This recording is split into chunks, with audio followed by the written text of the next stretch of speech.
พี่น้องเอ้ยมื้อนี้มาส่งสุ่มเจ๊ตอดคือเก่าเนาะแต่ว่าจักหน่อยก็เบิ่งน้ำกันนี่แหละ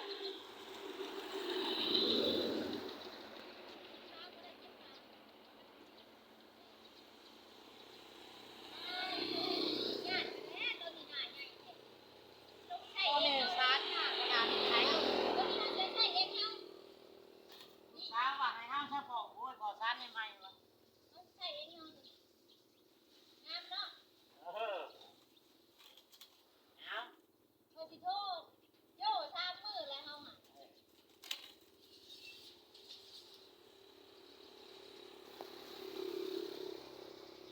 มันไกลยำไม้เด้อมือกล้องอ่ะเด้อยำมานำเด้อพ่อแม่อยู่กับเก่า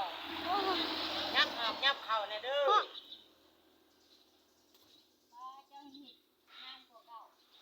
ขอมันหน่วยใหญ่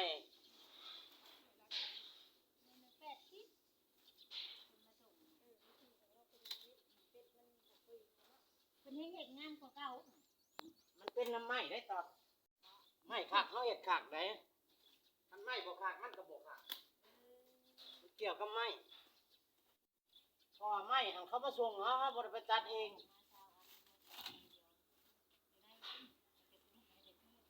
สูงงานเด้อพี่น้องสานเองก็ย่องเองได้ทุกยอดเราได้ มีงามเด้อ เออ มีงามอี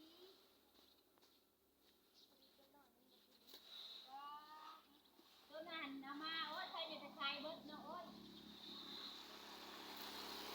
มันก็งามคือกันตัวน่ะ น้อยได้สบายไปได้ รายเดียวได้ขนส่งแล้วแต่ว่าเราขายจักโอ้โหตัวน้อยกว่าหลายดอก4หน่วยมันก็บ่ได้น้อยปานใดผมมันก็ ตัว ให ใหญ่ ญ่ เจ้าเอาราคาไหมราคาสิ ถามเพิ่นพุ่นแหล้ว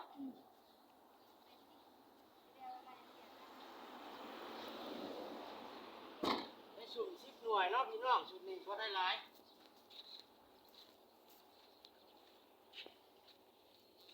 ไปมาครับมาซื้อซอยนี่เด้อเจ็ดตอดเด้อ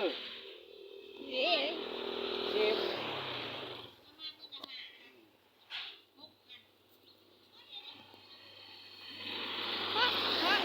ไปสุ่ม10หน่วยเนาะพี่น้องเนาะอะไรกันแนว